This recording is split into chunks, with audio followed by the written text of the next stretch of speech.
አናስተልኝ ሰሞኑን በዩቲዩብ ቻናሌ ነበር ጠቅላይ ሚኒስትር መለስ ዜናዊ ከሃይማኖት ጋርና ከመንግስት ጋር ስላለው ግንኙነት የሰጡትን አስተያየት ለጥፌ ነበር። ያን ያደረኩበት የራሴ የሆነ ምክንያት ነበረኝ። ያው እንደሚታወቀው እኔ እሳቸው መንግስትና ሃይማኖት የተለያዩ ናቸው ብለው ነው ያቀረቡት።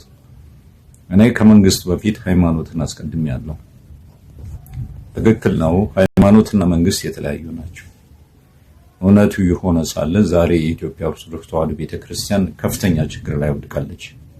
ካህናቶቿ፣ ምዕመናኗ፣ በአጠቃላይ በእምነት ስር የታቀፉ ሰዎች ይገደላሉ፣ ይታሰራሉ። ሰቆቃ ሌላም ድርጊት እየተፈጸመባቸው ነው።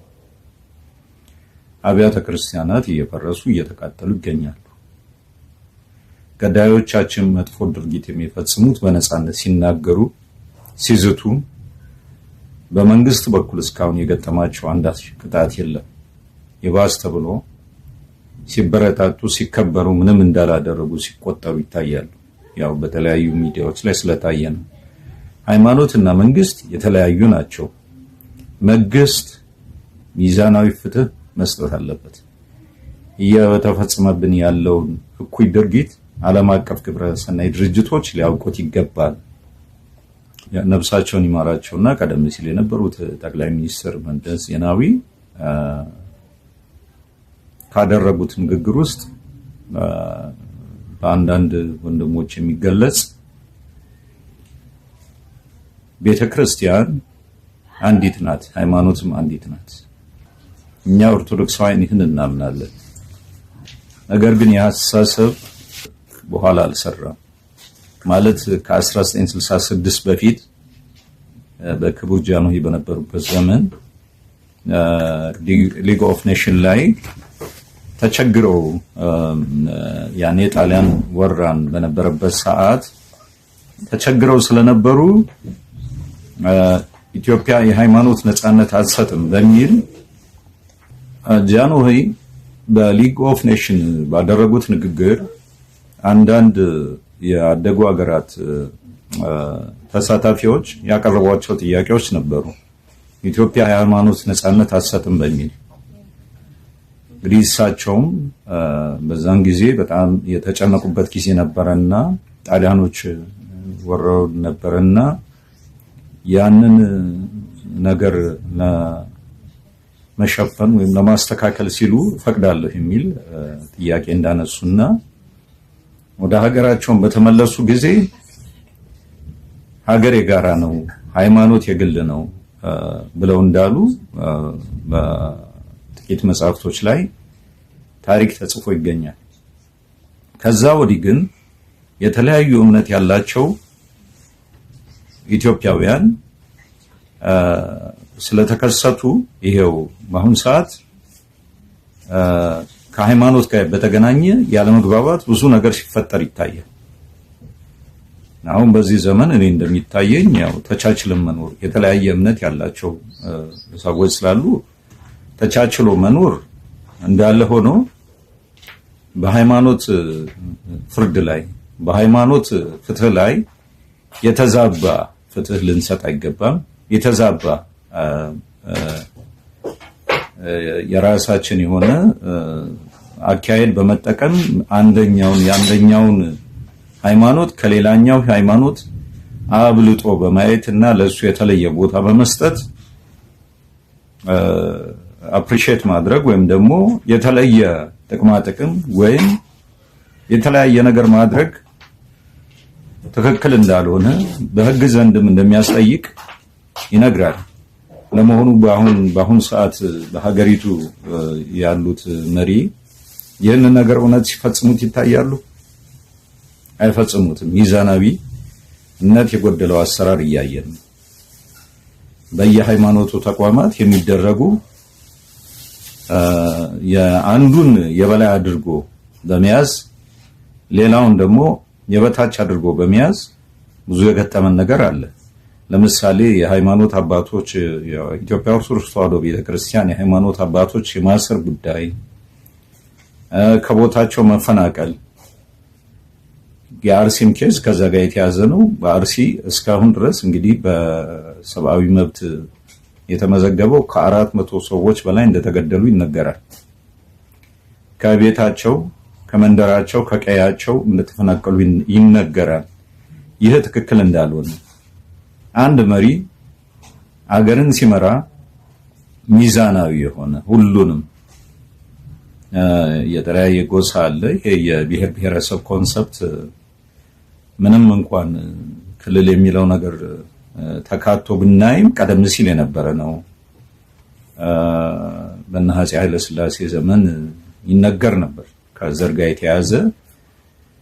ያው ይሄ እንኳን የሚጎዳ ሆኖ ሳይሆን አንተ አማራ፣ አንተ ትግሬ፣ አንተ ኦሮሞ፣ አንተ ጎጃሚ፣ አንተ ጎደሬ ይባል ነበር።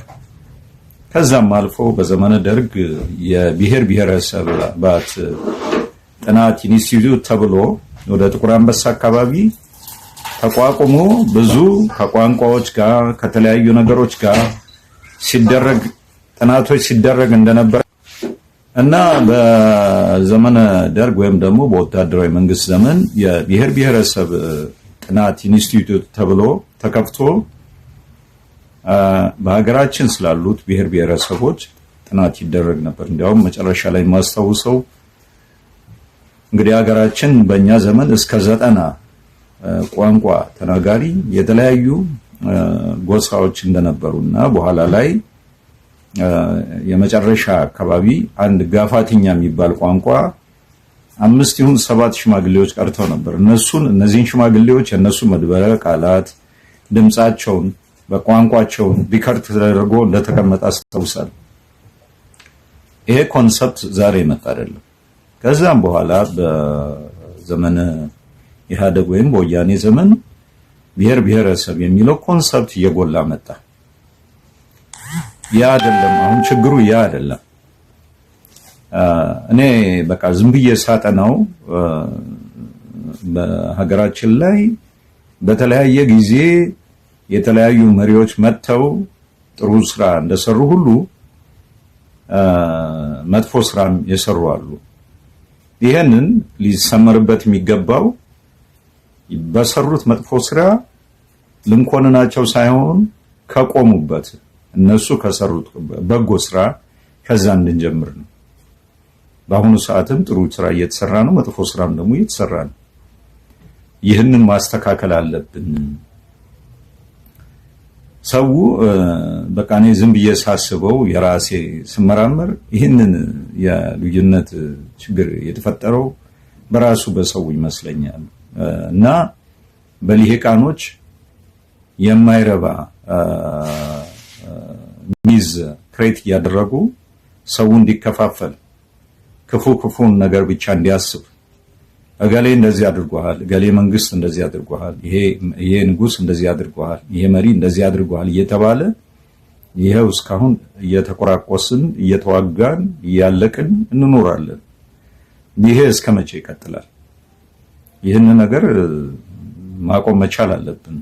በሀገሪቱ ላይም ምክክር እየተባለ ነው። ምክክሩ ባልከፋ ምክክሩ እውነት በትክክል እየተደረገ ከሆነ ሁሉንም ያማከለ መሆን አለበት። በመንግስት የተወከሉ ሰዎች ብቻ መሆን የለባቸውም። ማንኛውም ፈቃደኛ የሆነ ሰው ሁሉ እዚህ ምክክር ውስጥ ሊገባ ይገባል። በተለያየ ጊዜያት በሀገራችን ጉዳዮች ላይ ሲመክሩ የነበሩ ትልቅ ሰዎች ከሀገራቸው ወጥተው ከሀገራቸው ተሰደው የሚኖሩ እንደነ ፕሮፌሰር ሕዝቅያስ አይነት እንደነ ፕሮፌሰር ኤፍሬም ይስሐቅ እንደነሱ ትልቅ አባቶች እነዚህ እዚህ ምክክር ላይ መገኘት መቻል አለባቸው። እነሱ ብቻ ሳይሆኑ የፖለቲካ ሰዎች በተለያየ አይነት መንገድ ከዚች ሀገር ይወጡ ለሀገር ሰላም ሲባል እውነት ለሀገር ሰላም ሲባል ሁሉም ተሰባስቦ መነጋገር አለበት። በሀገራችን ላይ በተለያየ ጊዜያት ጋዜጠኞች፣ የተለያዩ የፖለቲካ ሰዎች የታሰሩ አሉ። እነዚህ ሁሉ ሊለቀቁ ይገባል። የፕሬስ ነጻነት፣ የመጻፍ፣ የማንበብ፣ የመናገር ነጻነት የሚባለው ታዲያ በምኑ ነው አለ የሚባለው? ይሄን ነገር በአስቸኳይ ሊደረግ ይገባል። አስተያየቴ ነው። አንዳንድ ጊዜ የተዳፈነብንን ነገር ከታች ሰዎች ሀሳብ በመስጠት ሊያስተካክሉ እንደሚችሉ ማሰብ መቻል አለብን። በአንድ ወቅት ሀገራችን ውስጥ ጊዜው ወቅቱ በወልት እዛ አይለኝም፣ ግን አንድ መፈክር ነበረ። ሁሉም አካባቢውን ቢያጸዳ አዲስ አበባችን ትጸዳለች የሚል። ይሄ ስሎጋን የተገኘው ከፈረንሳይ ነበር። የዛሬዋ ፓሪስ በጣም የቆሸሸች እና የምታስጠላ ከተማ እንደነበረች ታሪክ ይነግረናል። በኋላ ላይ ግን አንድ ተራ የሆነ ሰው ለምን ሊትር ቢን ወይም ደግሞ የቆሻሻ ማጠራቀሚያ በየቦታው ተደርጎ ህዝቡ በዚህ መልኩ ማስተካከል ይችላል፣ ይሄ ያለብንን ችግር ከተማችንም ውበቷ ይመለሳል የሚል ጥያቄ አንስቶ ያንን ጥያቄ ተቀብሎ የዛ ሀገር መንግስት ሁሉም ላይ ይሄ ነገር ሲሞከር ትክክል ሆነ። አሁን ዛሬ ፓሪስ በዓለም ላይ ንጹህ ከምትባል አንዷ ከተማ ሆናለች። ስለዚህ እኛም ሀገራችን ላይ ፌክ የሆነ ምክክር የሚባል ነገር ፌክ መሆን የለበትም። ትክክለኛ ሁሉንም ያማከለ እንዲያውም ከሚቲንግ ጋር ሲነሳ በአራት ማዕዘን ጠረጴዛ ላይ ሳይሆን በክብ ጠረጴዛ ላይ መሆን አለበት ሚቲንጉ። ያ ማለት ማንም የበታች አለመሆኑን እኩል መሆኑን የሚያሳይ ምሳሌ አለው። ኢኳል ቫልዩ አለው እዛ ላይ የሚሰበሰበው ህዝብ። አራት ማዕዘን ሲሆን ግን የራሱ የሆነ ትርጉም አለው። እንደዚህ ተደርጎ አገሪቱ ላይ ያለውን ችግር በአሁን ሰዓት እኔ እንጃ ይቅርታ አድርጉልኝና ለምን ተነፍሶ አየር ራሱ ታክስ ክፈሉ አይሆንም እንጂ እግዚአብሔር የሰጠን ጸጋ ነው እንጂ የምንባልበት ዘመን እንዳይመጣ ሰጋለሁ። በጣም በርካታ ነገሮች አሉ። አሁን እኔ አንስቼም አልጨርሳቸው። የጠቅላይ ሚኒስትሩ ሐሳብ ትክክል ነው። በአሁን ሰዓት በሀገሪቱ ላይ በርካታ እምነቶች አሉ። ያለን አማራጭ ተቻችለን መኖር። እግዚአብሔር አምላክ ትክክለኛ እውነተኛውን የሆነውን ነገር ለሰዎች እስኪገልጽ ድረስ ተቻችለን ልንኖር ይገባል። መሪዎች የሚናገሯቸውን ነገሮች ጥሩ የሆነውን እንቀበለዋለን፣ ጥሩ ያልሆነውን ደግሞ ሪጀክት እናደርጋለን። የራሳችን ፊልተር አውት የምናደርግበት ወይም ሲቭ የራሳችን ሲቭ አለን። በዛ አማካኝነት እኛም ደግሞ የሰው ልጆች ጥሩ የሆነውን ተቀብለን ጥሩ ያልሆነውን ደግሞ የመተው መብታችን የተጠበቀ ነውና ምክክር ሲባል ትክክለኛ ከአንድ ጎሳ ጋር ብቻ አንድ ጎሳ ያጋደለው ያዘነበለ ሳይሆን ሁሉንም ባላንስ አድርጎ ትሪት የሚያደርግ ሁሉንም በእኩል አይን የሚያይ በህግም በተለያየ ቦታዎችም በሚደረጉ የስራ ሂደቶች ላይ ሁሉንም ባላንስ ያደረገ ያኔ ፍትህ ይኖራል። ያለበለዚያ ግን አሁንም ዞሮ ምክክር ውስጥ ገብቶ ጦርነት በሀገራችን ላይ እየተካሄደ ነው። ይሄ ግልጽ እኮ ነው። ለማንም ልትደብቁት ሊደበቅ አይችልም። እድሜ ልካችንን እየተዋጋን ሳንስማማ ከምንኖር ይህንን ነገር ማቆም የምንችለው በመመካከር ነው። ምክክሩን ደግፈዋል። ነገር ግን ሁሉንም ባላንስ ያደረገ ሁሉንም ያማከለ መሆን አለበት የሚል አስተያየት ሰጣለሁ። አመሰግናለሁ።